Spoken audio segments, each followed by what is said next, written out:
I want to say a word about the people who are supporting this podcast. McGill University's Max Bell School of Public Policy is committed to the research, teaching, public outreach, and practical advocacy of sound public policy, grounded in a solid understanding of the overall policy process, with all its imperfections and limitations. With their one-year intensive Master of Public Policy program, they teach a principle-based design of policy solutions to important problems. Learn more at mcgill.ca/maxbellschool.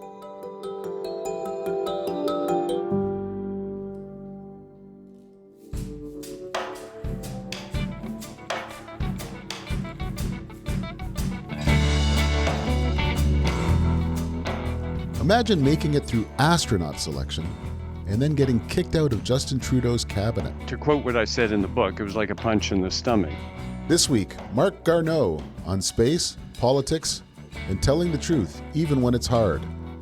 I'm Paul Wells, the Max Bell Foundation Senior Fellow at McGill University. Welcome to the Paul Wells Show.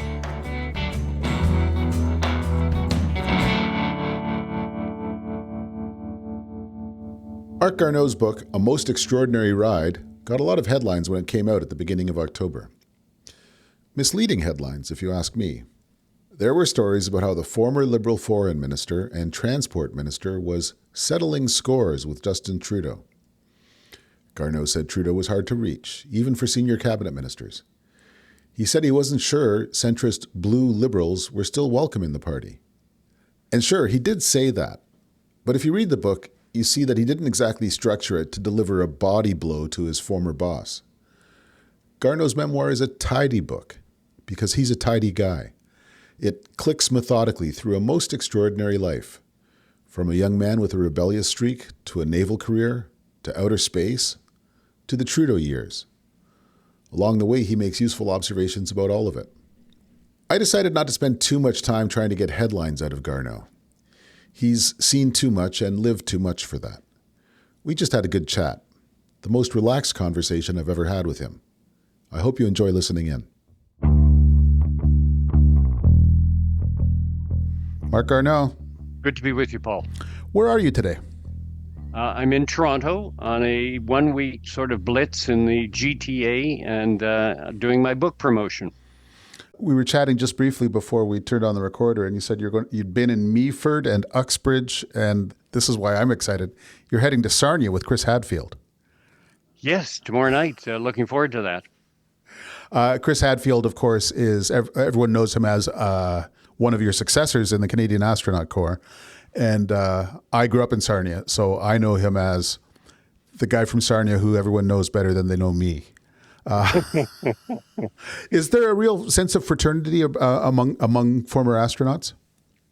Oh, absolutely. Absolutely. We're sort of linked by blood in a sense, or by common sort of risk taking. So, yeah, we stay. In fact, we had our annual astronaut dinner last week. We're going to talk about politics, but I'm not in any particular rush to talk about politics because you've been on just about every morning show that I can think of since your book came out, and you had an extraordinary career even before you began to contemplate politics. So let's kick that around a little bit.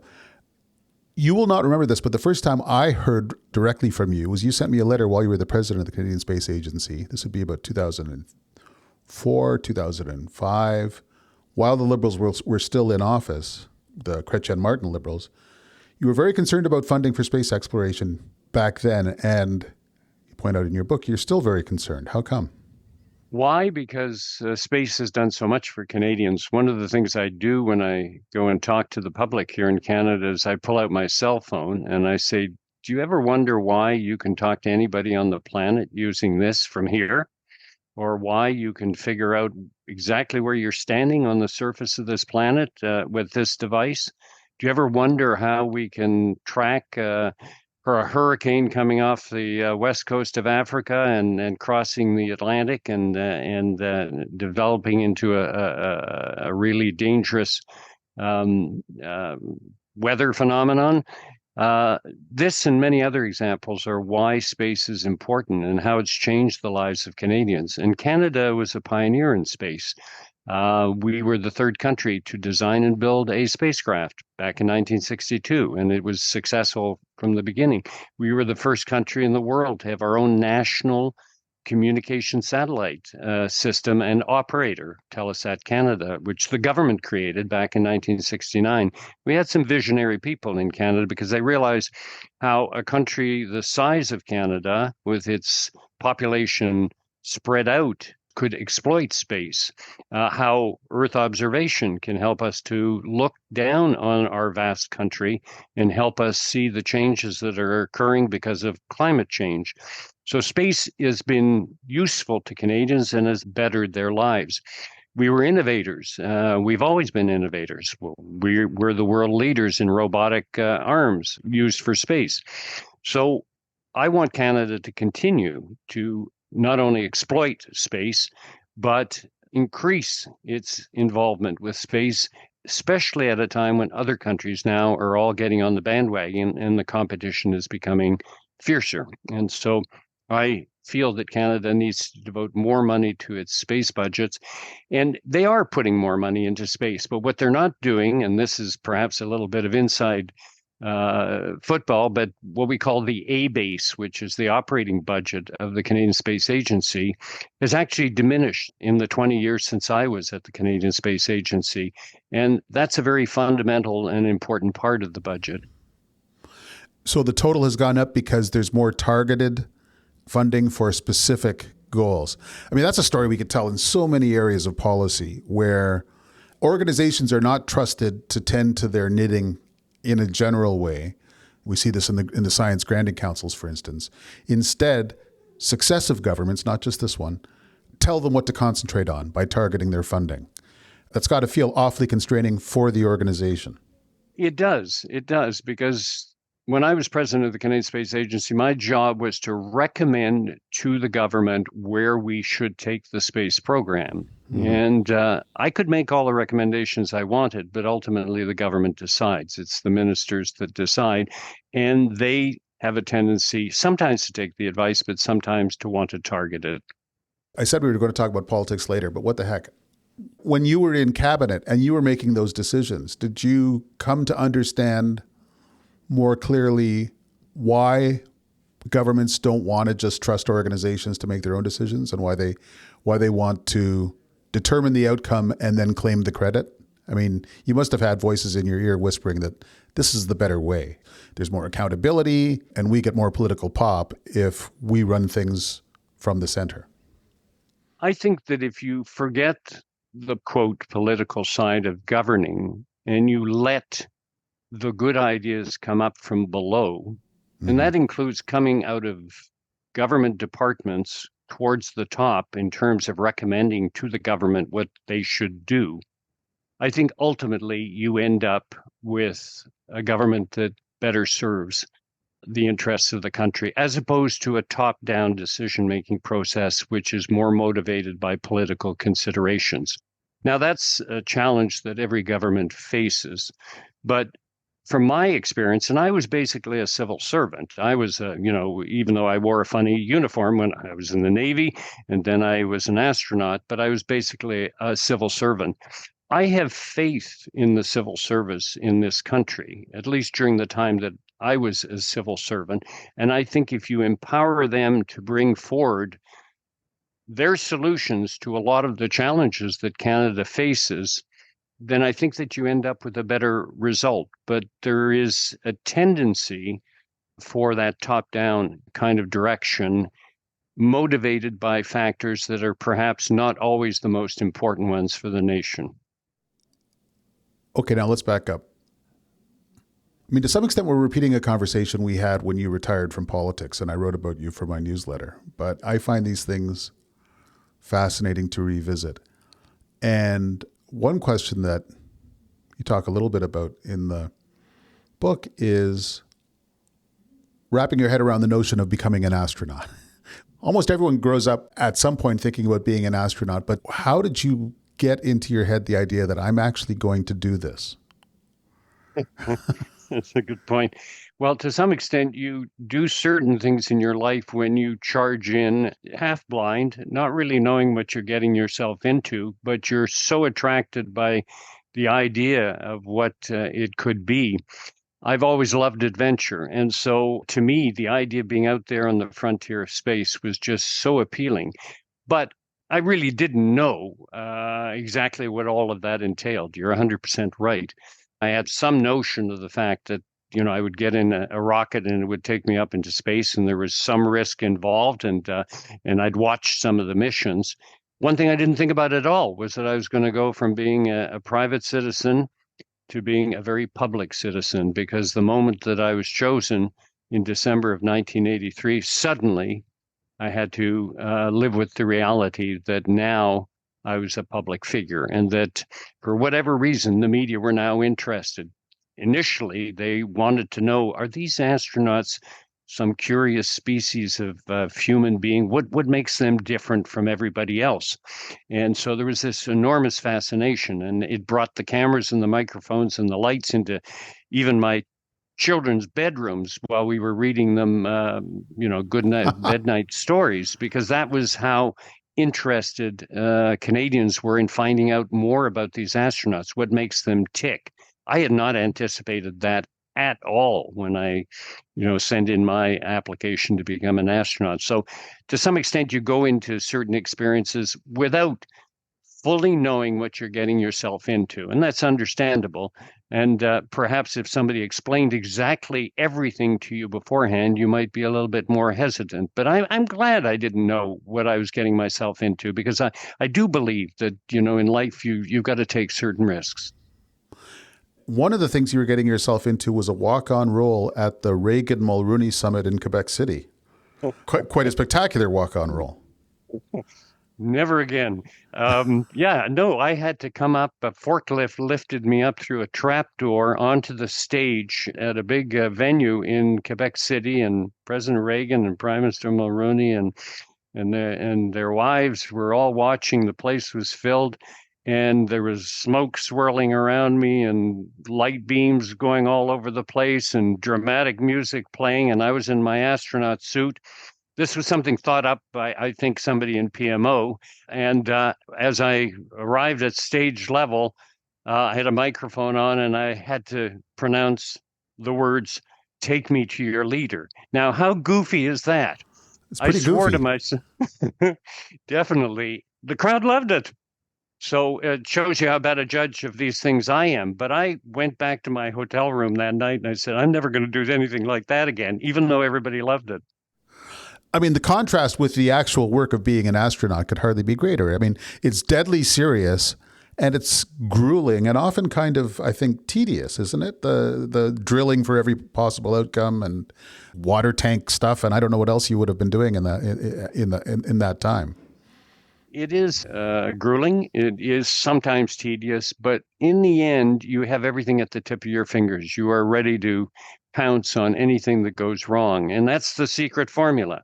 That's how you train for a space mission. The other thing that it does is it creates an incredibly strong bond between the different members of the crew, because we're depending on each other for our life.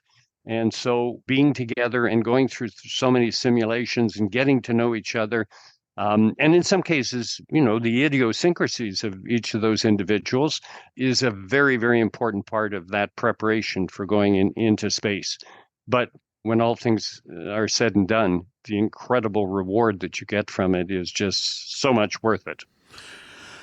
Now, the lessons that you learned at NASA and as a naval commander are lessons that you took through the rest of your career, including in politics. What are the things that you learned in those environments that maybe other people could stand to benefit from? Or everything I know I learned at NASA, what would those lessons be? Well, despite the fact that NASA is not a perfect organization, it's an incredible one. If one looks at what NASA has accomplished over the years, I think it truly is an inspiring organization. And NASA has a culture, and I speak about it in the book. The most important thing that I observed during my time at NASA in terms of the culture was the concept of honesty. Now, that may sound pretty sort of self-evident. Well, of course, you got to be honest in this business. Yes, it's particularly important because lives depend on it. And to give you an example, when I was a Capcom, which is the person in mission control who talks to the crew, is the voice of Houston control, we participated in dozens of simulations with each crew that was going to go up in space in order to prepare them. And after each simulation, we did a post-mortem, which involved all the flight controllers who work in mission control and the crew. And those simulations are designed to test the crew. You throw in all sorts of malfunctions, and they've got to react to that and reconfigure so that they can survive. And after that's over, you have a debrief. And what struck me was the absolute honesty of people. So often I would hear a flight controller say to the flight director who's in charge of everything, that was my mistake. I screwed up there. I didn't see what happened. I made the wrong decision about how to remedy the situation. And the crew would do the same thing. And the same would apply after the mission when everybody had the debrief afterwards. Why? Because if we were totally honest with each other, then we would help future crews avoid the mistakes that perhaps we made. That concept of total honesty, and I use the expression honesty breeds excellence, I wish applied in every walk of life. And it is something that I think would benefit, for example, governments. So it is something that I tried to bring into the job when I was a parliamentarian. And I know I didn't do it perfectly, but I tried to be as honest as I could. I want to push at that a little bit because the obvious implication is that governments should be much more frank about their mistakes and errors.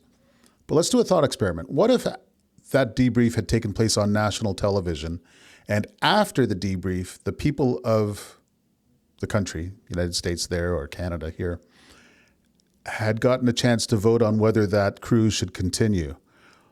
Would they have been a little bit less frank if that was what was going to happen next? I like to think not, that they would have been just as frank.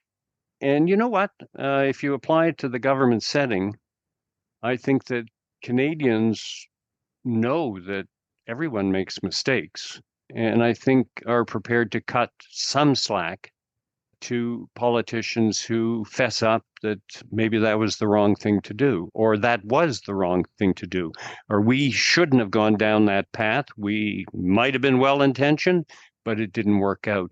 That kind of openness and honesty, I think, is more respected by the Canadian electorate than trying to whitewash the thing, which unfortunately sometimes happens.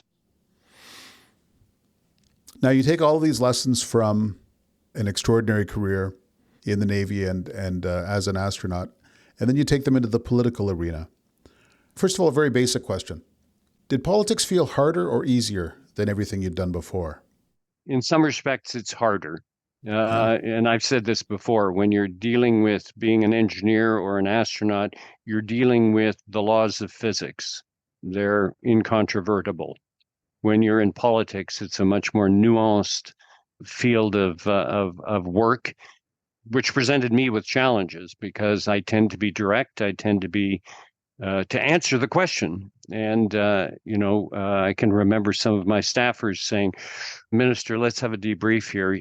Maybe you should have answered the question this way. So you learn this as you go along. But my instinct has always been to try to answer the question as directly and as honestly as possible. Sometimes you can't because of it could be confidentiality, national security interests. It could be cabinet confidentiality. And there, unfortunately, you appear to be evasive to the public, and they have difficulty understanding, why aren't you answering the question? But I tried to, where I could be, to try to be as honest as I could. And that's not an easy thing to be able to do. But I think the public will cut you some slack up to a point if you say, look, I screwed up here. Before you were a cabinet minister, you were a member of parliament and a candidate for the party leadership. It didn't go great. You didn't make it until the actual vote. You withdrew in the face of the astonishing Justin Trudeau juggernaut. Was it hard to decide to continue in politics after that? Did you think about just throwing in the towel? No, not at that point. I enjoyed the experience, and as you say, it was very clear to me a month before the end of the race that Justin was going to win. The reason I quit was because my campaign team was brutally honest with me and said, "You're not going to win, Mark." And I said, "Yeah, you're 100% right." And I thank them for their brutal honesty. And that's important because in a leadership race, especially as you get towards the end, you spend more and more money. You have to pay that money back. And, after I left the race, I spent, the better part of a year with many, many fundraisers trying to pay back the money that I had spent. I spent over $500,000 my campaign. I had to pay that money back because of the Canada election rules. But it was what it was, and you were content to continue. Yes, yes, and people bring up the fact that I challenged Justin pretty hard in the third debate in Mississauga, and I said, what makes you think that you're qualified to be the leader and possibly the prime minister? And that was cutting pretty close to the bone, but I felt it was a fair question. You don't, when you're in a leadership race, want to cross a line because you're all going to work together afterwards, and you don't want that relationship to be soured. And people ask me whether that went too far in terms of how Justin Trudeau felt about me afterwards. The fact that he offered me to be the transport minister when we were finally elected in 2015 makes me think that he did not bear me a grudge. Nobody should in those circumstances, because pretty soon after he became prime minister, something you might have said to him in Mississauga would have been the least of his problems. I mean, I've been critical of this prime minister, but I think it's fair to say he would absolutely be aware of that. Yeah, I think you're right. He had bigger fish to fry and bigger challenges as the prime minister of the country. Yeah. There was this extraordinary euphoria around that new government in 2015, as there often is with a change of government. But you and your colleagues walking up the lawn at Rideau Hall and the brilliant line on gender balance in the cabinet because it's 2015. When did the bloom start to come off the rose? When did you start to realize this was not going to be easy? Well, I think the first blemish, if I can put it that way, was Christmas with the Aga Khan. And I think that was a demonstration of the fact that we would be criticized when certain things happened. And in fact, the Conflict of Interest Commissioner found that was something that should not have happened. Well, that rubs off on everybody. So that was one thing. The next big thing was the fact that the Prime Minister had said during the election campaign that this would be the last first past the post election, that we would be looking at other forms of election, including proportional representation. What I think he meant was that he was in favor of a ranked ballot, but he did say we would explore other forms. And that created quite a bit of a controversy. And suddenly the bloom was coming off the rose. And let me add, I mean, every government that in my life that I've watched, eventually things happen to them as they settle into their mandate. But this one was one where I can remember the minister who was responsible for it, Minister Monsev at the time, having to get up continually and to defend the decision that proportional representation was off the table. And, I remember that very well because we were all encouraged to hold in our individual ridings public assemblies where we listened to what people felt about how we should in the future conduct elections, especially since we had said this is the last first past the post kind of election. And we all took some flack for that because many people got up and said we need to implement some form of proportional representation. And if I'm not mistaken, I think the Prime Minister has more or less admitted that was a mistake on his part when he made that promise. He said as recently as 2 weeks ago with Nate Erskine-Smith on Nate's podcast that he let people think he was more open to proportional representation than he really was. At the best, that was a bit of a fib. Did you feel that in your own writing? Did you feel like people were particularly upset about that electoral reform? backtracking?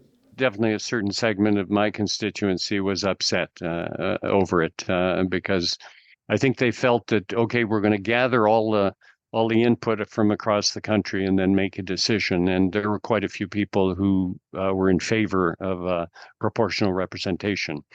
And for the record, by the way, I actually think that the ranked ballot is the best approach, but I kept those opinions to myself. Do you think we're kind of done with electoral reform for the next little while? I mean, for the next several years? Is anyone going to touch that anytime soon?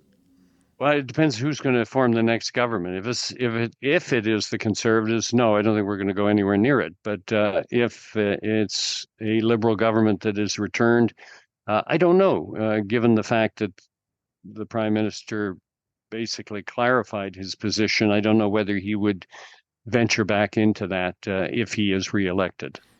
It's a big if. I'm not sure we're going to have to test that question anytime soon. I'm not sure he's going to get reelected anytime soon.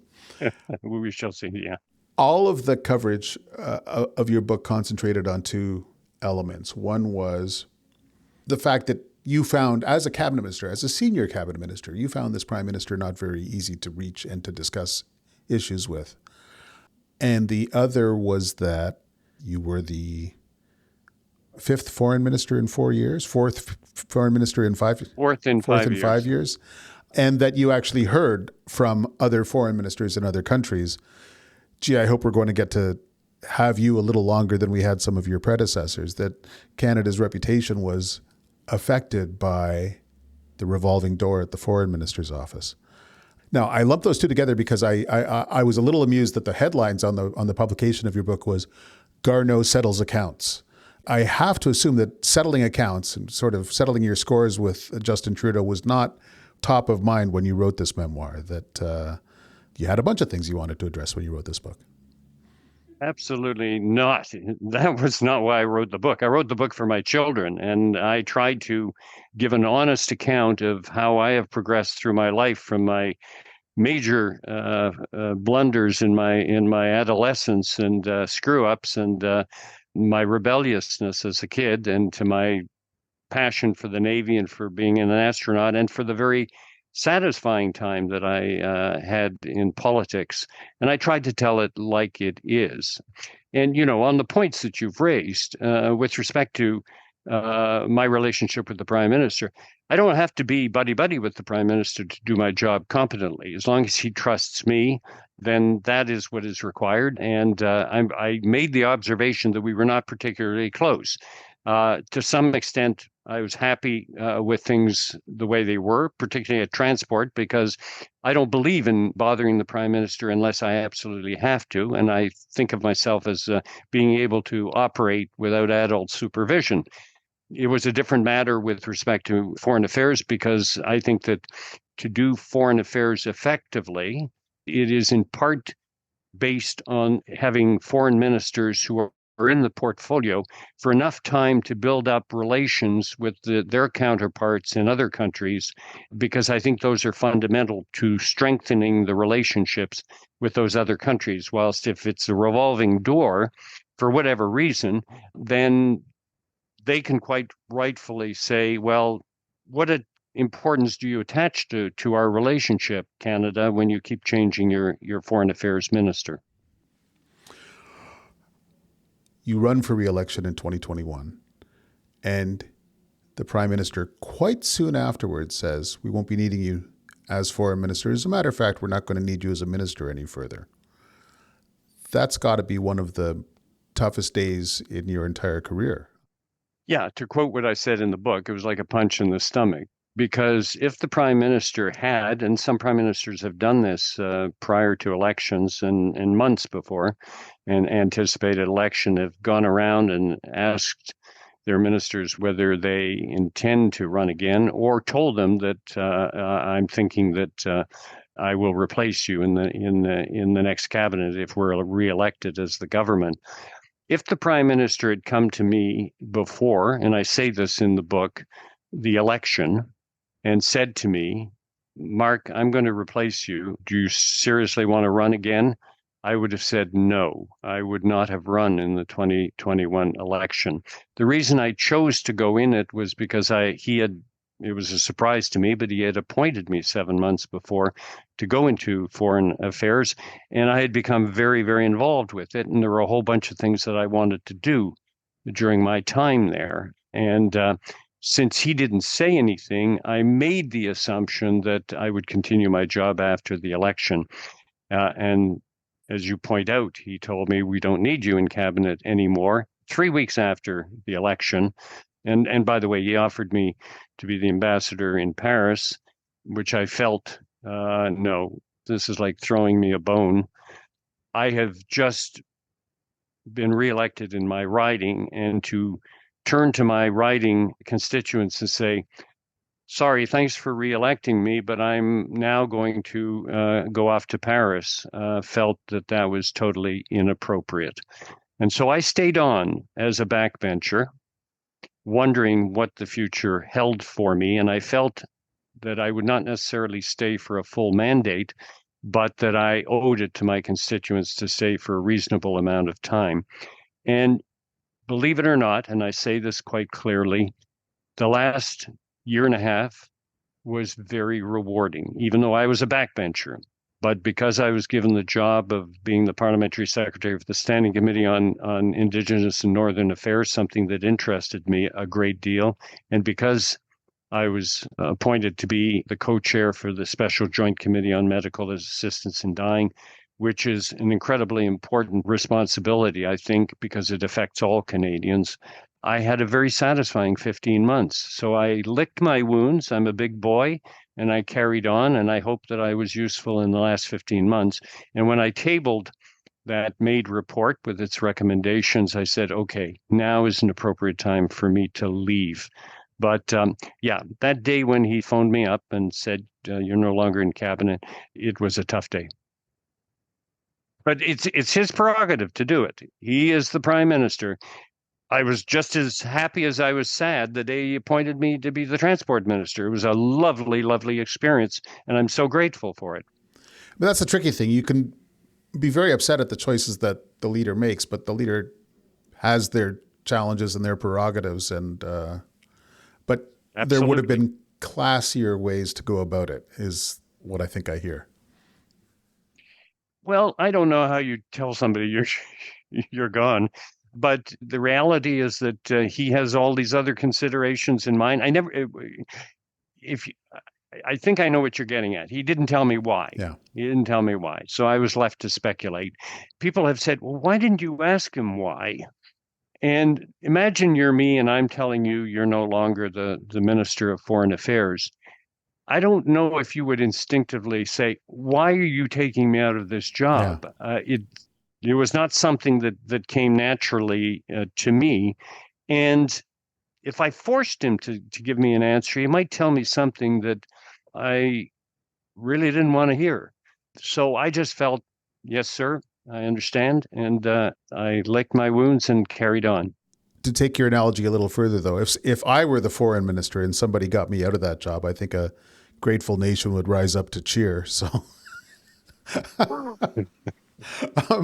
Well, it's like, well, if I can permit myself an anecdote, since you opened the door, on my way out on my very last day on the 8th of March, I was scrummed by the media. And I was very grateful for being asked the question, why are you leaving? As opposed to, why did it take you so long to leave? Let's move on. I'm sure you're following politics as closely as ever. Are you surprised that the Liberal Party is in as much trouble as it is? And maybe the more interesting question is, are you surprised that the guy who's putting this thumping on the Liberal Party is Pierre Poilievre? Two very big questions.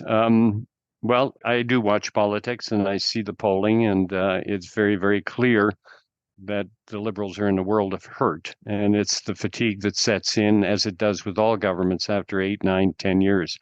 In this case, 9 years. It's not unusual. It happened with Harper. It happened with Martin after Chrétien Martin ran for almost 12 years.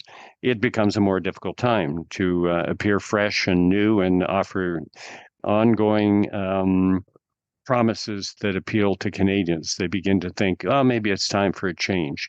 Am I surprised that this is happening when the main opposition is Pierre Poilievre? Yes, I am, because I'm not sure how Canadians feel about Mr. Poilievre. He has certainly been able to tap into the things that Canadians are unhappy about and been very, very vocal about it. And he has made promises in certain cases to cut certain things, like, axing the tax and he's going to close down CBC and do a few other things. But he has said precious little about what he would do instead of the current Liberal government in terms of dealing with the challenges that preoccupy Canadians at the moment. Little, in my opinion, that's persuasive with respect to housing, with respect to the cost of living and those issues. So it seems to suggest that it's not because the Canadian electorate is grumpy at the moment with the Liberal Party, but I think the polling is not because they are drawn to the magnetic personality of Mr. Poilievre and his vision of the future. I think it is because of the fatigue with the Liberal Party. Okay. If a friend of yours were running for the Liberal leadership, in the hypothesis that it's vacant, and they said, Marc, what are a couple things that you think a next generation of Liberal leader should think about and concentrate on? What would be some of the subject headings on that memo that you would prepare? What sort of things do you think need to be closer to the top of Canadian leaders' agenda for the next several years? I would say that part of it is how you talk to Canadians. And I think that there is a dire need for us to be totally frank with the electorate. And it's something that politicians seem to have some difficulty in doing.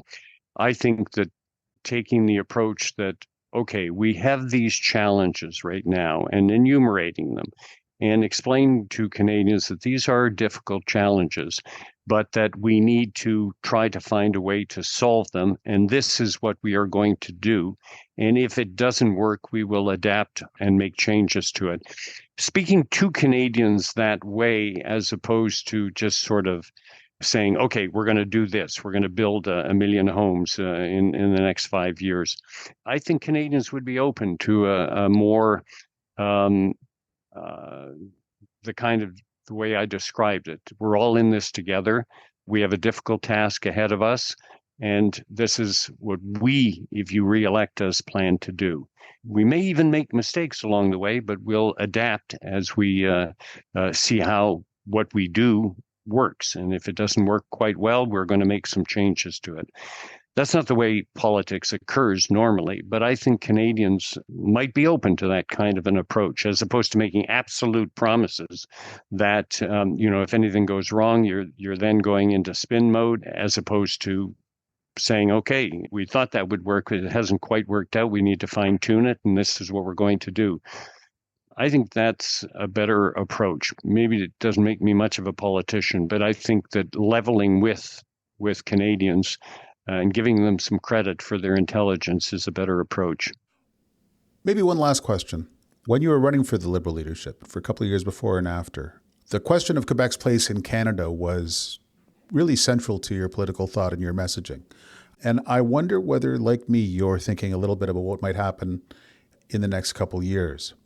Possibly new government, new prime minister in Ottawa, new government and a new premier in Quebec City. There's a very good chance that new leader is going to be Parti Québécois leader, Paul Saint-Pierre Plamondon. We could be in a Quebec sovereignty referendum in a couple of years or less in this country. Do you think about that? Do you worry about how it would go? Well, of course, I'm watching the situation in Quebec, which is where I live, and the CAQ is plummeting these days, and Plamondon is basically, at the moment, the most popular politician in Quebec. Never dismiss the possibility of separatism or separation in Quebec, because to do so is to provoke. But I honestly, at the moment, feel that Quebecers are past that point. It may serve their purposes to elect a particular party, but I believe that particularly young people, are not as drawn to it as young people were back in the 80s and 90s. That's my sense. And I can see the PQ getting elected based on the current situation. But do I think that a referendum, which he promised he would do before the end of his mandate, could actually tilt Quebec towards separatism? I don't see that strengthening to the point where it is a real possibility. I don't. Well, it's kind of reassuring. It is true that there have been far more Parti Québécois premiers who haven't had referendums than who have. And, so this could be another case of that. There's also fatigue with the current government. And, that's part of it. How much is we're looking at, I don't know, because we aspire to separation, or is how much are we fed up with the current government? And this guy looks competent and has an attractive personality. Well, we may yet get a chance to test all of these theories because we live in interesting times. Marc Garneau, you've given us so much to think about. Thanks very much for taking the time to talk. It was good to catch up. Well, thank you for your interest, Paul. All the best.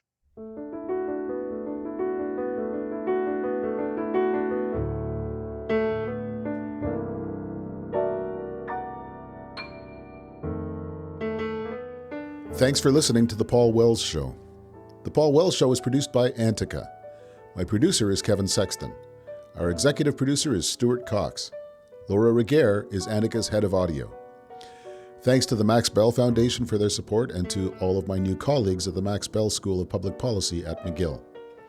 If you subscribe to my Substack, you can get bonus content for this show as well as access to my newsletter. You can do that at paulwells.substack.com. If you're enjoying the show, give us a good rating on your podcast app. It helps spread the word. We'll be back next Wednesday.